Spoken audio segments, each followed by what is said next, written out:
Alright, what's going on today, YouTube? Welcome back to your favorite cyclist YouTube channel. This week, we're talking about old mountain bikes again and what you can do to make your old mountain bike act like a new mountain bike. But before we get into today's video, if you are new to my channel, make sure you head down below, hit that subscribe button for me. If you already are subscribed, make sure you hit that little bell icon right next to that. That way you get notified every time I upload.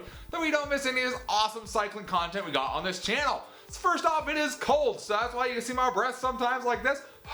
Because it is cold outside. It is snowed outside last night again, and it is nice and cold and chilly. So, excuse the cold and excuse my sweater. It is cold and my heater running in the background because it is cold. I'm trying to warm up and stay warm in here filming for you guys.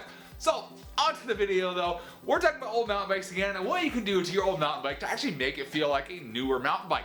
So a lot of us have a mountain bike that may have been sitting in our garage for a year, 2 years, 10 years, 12 years, however many years it's been, just hanging in your garage like mine, that just don't get used, and it's been forever since you pulled it out. Now, as many of us know, mountain bike technology has changed a lot, even in the past 10 years. From the time that this was made in 2010 to now 2022, there have been a lot of changes in bikes, especially in the mountain bike world. So let's talk about some ways that you can make your old mountain bike feel like a new bike again. So number one, we're going to talk about, so obviously you can't change the wheel size on your old bike. Most likely you have a 26-inch wheel. That was very common about 10 years ago, is a 26-inch wheel. You're gonna have that. You can't really switch that up to a 27.5 or 29. You're kind of stuck with a 26-inch wheel. What you can do is, of course, if your bike's been sitting for 5-10 years, your tires are gonna be pretty rock hard and they're not gonna function like a good tire would. So best thing you can do, go ahead and grab yourself a new pair of tires. They're a little pricey, but they're definitely gonna make your riding experience much better. They're gonna give you much better grip on the trails. Tire technology has even improved some in the past 10 years. So you're gonna get a much better tire than you had before. And ultimately, you're gonna have nice shiny parts on your bike, on the tires. You're gonna have new parts. It's gonna make you feel good. It's gonna make the bike handle a lot better and ride a lot better. So why wouldn't you change out your tires? It's one of those things that people don't think about. You think, oh, the tires hold there, it's all good, yada yada, you're fine. No, realistically, tires, they're rubber. Rubber over time gets hard and brittle and isn't as soft and supple as it used to be. When it's not soft and supple, it doesn't bend and flex and conform to the trail conditions that you'll be riding over, as well as a new tire that's nice and soft would. Next thing we're going to talk about is going to be, of course, your comfort points on the bike. So we talked about these before in videos, about the 5 adjustments you can make to your bike to make it more comfortable. Obviously, you're going to want to take a look at your grips. If your grips are all beat up and nasty, like these are smooth, honestly, I should probably replace these, but you should probably change your grips. They've been sitting for a long time in your garage. They've been through heat, cold, whatever they've been through in your garage, wherever you live. Your grips probably aren't as good as they used to be, 10 years ago, like you remember. Probably find the same grips if you wanted to. Change out your grips. Make some new grips on there. It's one of your main contact points. You want it to be comfortable. Going with that, you want to make sure your seat is comfortable. You might have been a super fit dude like 10 years ago, riding around, doing triathlon, doing races and all this. Your seat, yeah, probably not gonna be as comfortable as it was if you've been sitting on your butt for 10 years. You probably want to change to make sure you have a comfortable seat. If your seat's not comfortable, you're not gonna sit on your bike and ride it. No way. So make sure that's comfortable.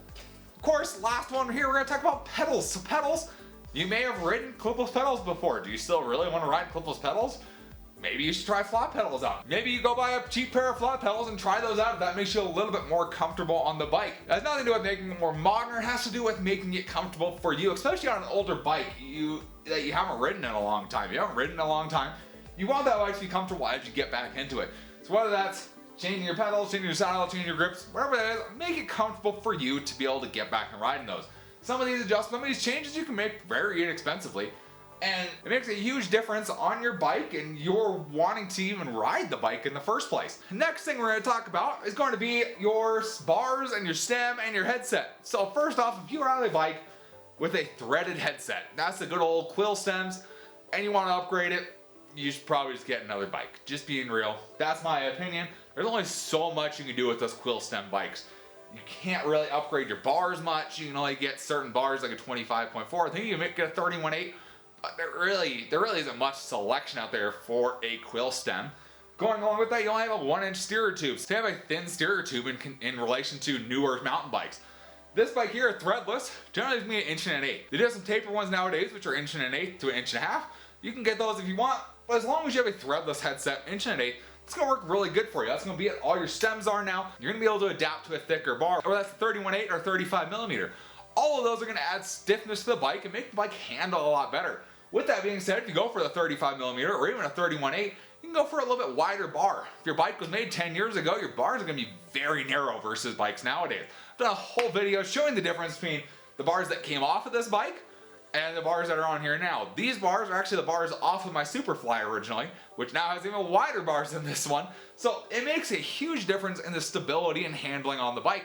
So that's something you can do to bring your bike into the modern era and make it feel much more like a modern bike would. Now, next thing you could do, so obviously a lot of people are going to tell you, you're going to want to go disc brakes on your bike. Disc brakes are the way to go. Disc brakes, disc brake, disc brakes.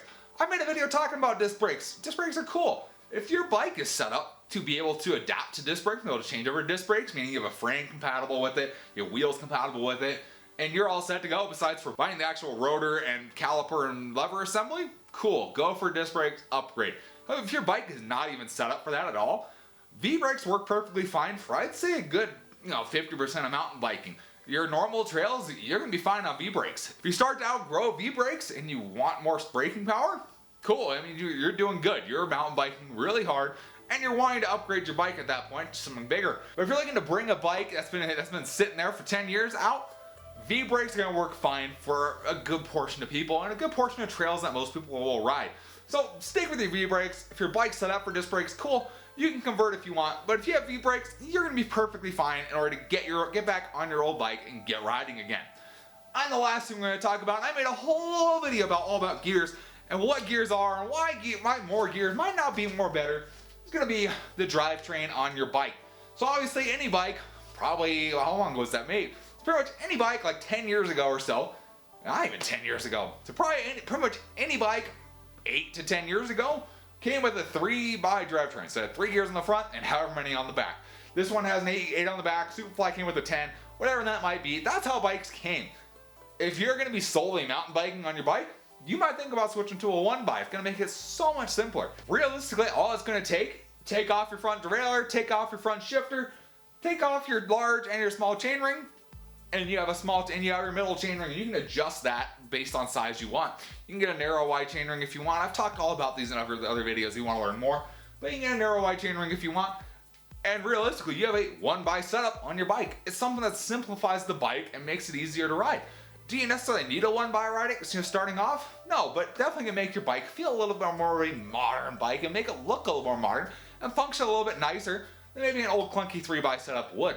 However, if you still want to ride it on the road, if you want to ride it the trail, all that stuff, and you want to use it as your main bike for everything, a 3x setup is going to work perfectly fine. That's what this bike was set up for, and this is why this bike still has a 3x drivetrain. This bike was made to do everything, made to ride on the road, ride on the trails, do everything I want it to do, and it still works great for that. And that's why this bike is still set up like that, versus some other bikes that are more purpose-built, like my Superfly, that's set up as a 1x9 because that's only a mountain bike. That's all it does. So those are some tips you guys may take into account during the winter time while you're thinking, maybe I want to get back on my bike in the spring. Maybe I want to get back on my bike when the weather turns a little nicer. There are some ideas for you to make your old bike a little nicer. Make it so you want to ride your old bike and have fun on your old bike like you used to.